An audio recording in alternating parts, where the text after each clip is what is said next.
Class 9 Hindi part 2 शीर्षक क्या लिखूं। नमस्ते विद्यार्थियों, सोचिए आपको एक निबंध लिखना है, कल ही सबमिट करना है और सामने बिल्कुल खाली पन्ना है। कुछ समझ नहीं आ रहा कि शुरुआत कहाँ से करें। भाई, इस उलझन को हम राइटर्स ब्लॉक कहते हैं। आपको जानकर हैरानी होगी कि हिंदी साहित्य के दिग्गज लेखक पद्मलाल पुन्नालाल बख्शी जी के सामने भी ठीक ऐसी ही स्थिति आ गई थी। पर हार मानने की जगह उन्होंने क्या किया? उन्होंने एक बहुत ही प्यारा और अक्लमंदी से भरा निबंध ही लिख डाला, जिसका नाम है क्या लिखूं। आज का यह अध्ययन सत्र बिल्कुल क्लासरूम जैसा होने वाला है, जहां हम इस निबंध की गहराई में उतरेंगे। तो चलिए शुरू करते हैं। आगे बढ़ने से पहले जरा देख लेते हैं कि आज के इस सेशन का रोड मैप क्या है।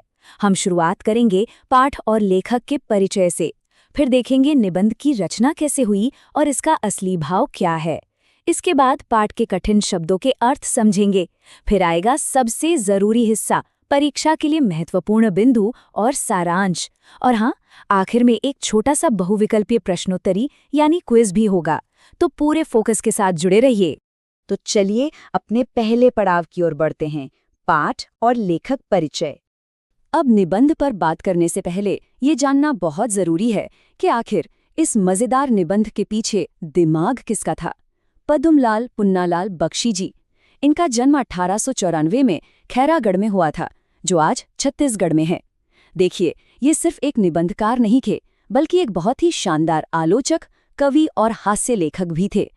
1920 के दशक में इन्होंने सरस्वती और छाया जैसी उस जमाने की टॉप पत्रिकाओं का संपादन किया। इनकी रचनाओं में आपको भारतीय और पश्चिमी विचारों का एक बहुत ही खूबसूरत संगम देखने को मिलेगा। 1971 में इनका निधन हुआ, लेकिन सच कहूं तो वो अपने पीछे एक ऐसी विरासत छोड़ गए जिसे आज भी हम सब पढ़ते हैं और सराहते हैं। अब बख्शी जी के लिखने का जो तरीका है ना, वो बहुत ही दिलचस्प है। उन्होंने ये निबंध आत्मपरक शैली में लिखा है। इसे अंग्रेजी में हम पर्सनल स्टाइल भी कह सकते हैं। इसका सीधा सा मतलब ये है कि लेखक सीधे अपने पाठकों से बात कर रहा है। मतलब जब आप इसे पढ़ेंगे तो ऐसा लगेगा जैसे बख्शी जी बिल्कुल आपके बगल में बैठे हैं और बता रहे हैं कि भाई मुझे निबंध लिखने में कितनी परेशानी हो रही है। ध्यान से समझो विद्यार्थियों, ये आत्मपरक शैली वाला बिंदु परीक्षा के लिए बहुत महत्वपूर्ण है। चलिए अब निबंध की रचना और उसके भाव की बात करते हैं। यहीं से पाठ की मुख्य कहानी शुरू होती है। शुरुआत में ही बख्शी जी एक बहुत ही गहरी बात बताते हैं। वो अंग्रेजी के मशहूर निबंधकार A.G. गार्डनर का एक कथन याद करते हैं। गार्डनर कहते थे कि लिखने की एक विशेष मानसिक स्थिति होती है। विषय केवल एक खूंटी है जिस पर भावों की टोपी टांगी जाती है। जरा सोचिए, कितना शानदार उदाहरण है ये खूंटी और टोपी का। मतलब जिस तरह टोपी टांगने के लिए कोई भी खूंटी चल जाती है, ठीक वैसे ही लेखक के मन के जो सच्चे भाव हैं वो असली टोपी है, और निबंध का विषय वो तो बस एक खूंटी है। यानी अगर आपके अंदर सच्ची भावना है तो विषय चाहे जो भी हो, आप बेहतरीन लिख सकते हैं। लेकिन बख्शी जी बड़े ही मजाकिया अंदाज में कहते हैं कि भाई उन्हें तो वो विशेष मानसिक स्थिति कभी मिली ही नहीं। उनके सामने तो असली संकट खड़ा था। असल में दो छोटी लड़कियों नमिता और अमिता ने उन्हें दो अलग अलग विषयों पर निबंध लिखने का काम सौंप दिया था। अब बख्शी जी निबंध लिखने के 3 बड़े नियम याद करते हैं। पहला सामग्री, दूसरा रूपरेखा और तीसरा शैली। अब सामग्री के लिए तो रिसर्च चाहिए, पर उनके पास कोई एनसाइक्लोपीडिया था ही नहीं। रूपरेखा के लिए योजना चाहिए, पर जब दिमाग में कोई विचार ही नहीं आ रहा तो योजना कैसे बने। ये स्थिति उनकी उलझन को बहुत ही मजेदार तरीके से दिखाती है। अच्छा, सामग्री और रूपरेखा के बाद बात आती है शैली की, यानी लिखने का अंदाज। बख्शी जी सोचते हैं कि एक शिक्षक होने के नाते क्या उन्हें अपना ज्ञान दिखाना चाहिए? क्या उन्हें प्राचीन लेखक बाणभट्ट की तरह लंबे लंबे और सजावटी वाक्य लिखने चाहिए, या फिर श्रीहर्ष और सेनापति की तरह एकदम कठिन कविता बनानी चाहिए? फिर उन्हें पश्चिमी निबंधकार मोंटेन की याद आती है। मोंटेन की शैली बिल्कुल सरल थी, उसमें सिर्फ सच्ची भावनाएं और सच्चे अनुभव थे। और पता है, बख्शी जी को यही सरल और ईमानदार शैली सबसे ज्यादा पसंद आती है। अब इस पूरी समस्या का हल बड़े ही मजेदार तरीके से निकला। बख्शी जी को दोनों विषयों पर निबंध तो लिखने ही थे, तभी उन्हें महान कवि अमीर खुसरो की एक बहुत ही दिलचस्प कहानी याद आई। हुआ यूं कि खुसरो एक कुएं पर गए, जहां 4 औरतों ने उनसे 4 बिल्कुल अलग अलग विषयों पर कविता बनाने को कहा। विषय थे खीर, चरखा, कुत्ता और ढोल। अब खुसरो तो खुसरो थे। उन्होंने अपनी प्रतिभा से एक ही दोहे में चारों विषय पिरो दिए। उन्होंने कहा, खीर पकाई जतन से, चरखा दिया चला, आया कुत्ता खा गया, तू बैठी ढोल बजा। क्या बात है! बख्शी जी ने सोचा, भाई ये आइडिया बढ़िया है, क्यों ना एक ही निबंध में दोनों विषय जोड़ दिए जाएं। तो नमिता ने जो पहला विषय दिया था वो था दूर के ढोल सुहावने होते हैं। यहाँ लेखक हमें समझाना चाहते हैं कि जब ढोल हमारे एकदम पास बजता है ना, तो उसकी आवाज कानों को चुभने लगती है, लेकिन जब वही आवाज नदी के उस पार से किसी तक पहुंचती है तो वो बहुत मीठी और संगीतमय लगती है। ऐसा लगता है जैसे किसी नववधू यानी नई दुल्हन के विवाह का उत्सव चल रहा हो। इसका मुख्य भाव ये है कि दूरी जो है वो हमें यथार्थता यानी वास्तविकता की कठोरता से बचा लेती है। जो चीज दूर होती है उसकी कमियां हमें नहीं दिखती, इसीलिए वो हमें ज्यादा सुंदर लगती है। अब देखिए ये विचार कितनी गहराई से आगे बढ़ता है। बख्शी जी इसी दूर के ढोल वाले कॉन्सेप्ट को हमारी पीढ़ियों के अंतर से जोड़ देते हैं। युवा वर्ग जो है वो वर्तमान से खुश नहीं है और वो एक सुनहरे भविष्य के सपने देखता है, तो युवाओं के लिए भविष्य दूर का ढोल है। दूसरी तरफ वृद्ध वर्ग अपनी जवानी से बहुत दूर आ चुका है, इसलिए उन्हें अपना बीता हुआ कर बहुत प्यारा लगता है। उनके लिए अतीत दूर का ढोल है।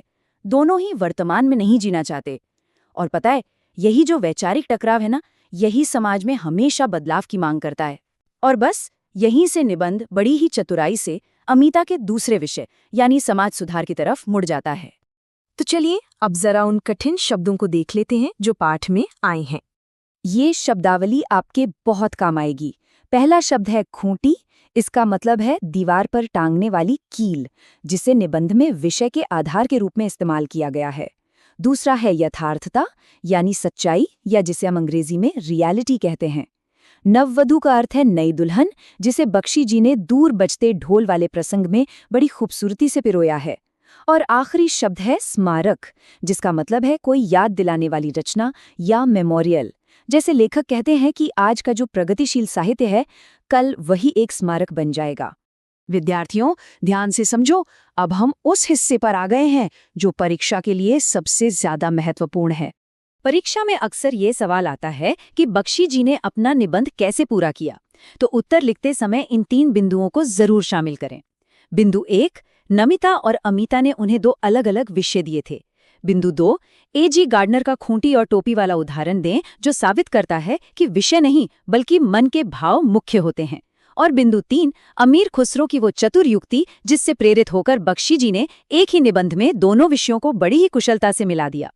इसी तरह जब समाज सुधार वाले विषय पर उत्तर लिखें तो भारत के प्रमुख समाज सुधारकों का नाम जरूर लिखें, जैसे बुद्ध, महावीर, नागार्जुन, शंकराचार्य, कबीर, नानक, राजा राम मोहन राय, स्वामी दयानंद और महात्मा गांधी।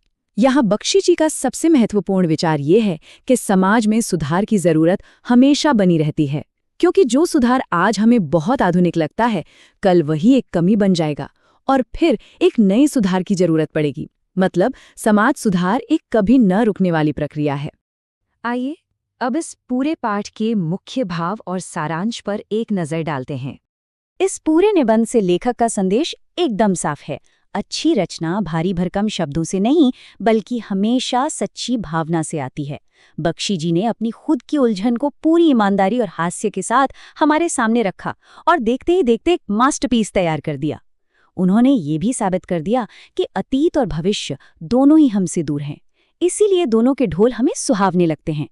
वर्तमान भले ही थोड़ा कठोर लगे, लेकिन असल में यही वो जमीन है जहां समाज सुधार के असली बीज बोए जाते हैं। अच्छा चलिए, अब थोड़ी सी ऊर्जा बढ़ाते हैं। अभी तक हमने जो कुछ भी समझा, आइए उसका एक छोटा सा टेस्ट लेते हैं। देखते हैं आप लोगों का ध्यान कितना था। तो ये रहा प्रश्न 1। बख्शी जी को किन 2 लड़कियों ने निबंध लिखने के विषय दिए थे? आपके विकल्प हैं ए. राधा और गीता, बी. नमिता और अमिता, या सी. सीता और गीता। अपना जवाब सोच लीजिए और सही उत्तर है विकल्प बी, नमिता और अमिता। बिल्कुल सही। अब आते हैं दूसरे प्रश्न पर। दूर के ढोल सुहावने होते हैं, इस कहावत का मुख्य भाव क्या है? आपके विकल्प हैं ए. ढोल बजाना अच्छा है, बी. पास की चीजें सुंदर होती है, या सी. दूरी कठोरता को छिपा देती है। क्या लगता है आपको? जी हाँ, सही उत्तर है विकल्प सी, दूरी कठोरता को छिपा देती है। इसे बिल्कुल याद रखिएगा, ये परीक्षा के नजरिए से बहुत ही महत्वपूर्ण प्रश्न है।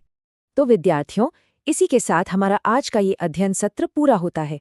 मुझे पूरी उम्मीद है कि अब आप बख्शी जी के इस पाठ को पूरे आत्मविश्वास के साथ समझ सकेंगे और अपनी परीक्षा में बेहतरीन अंक लाएंगे।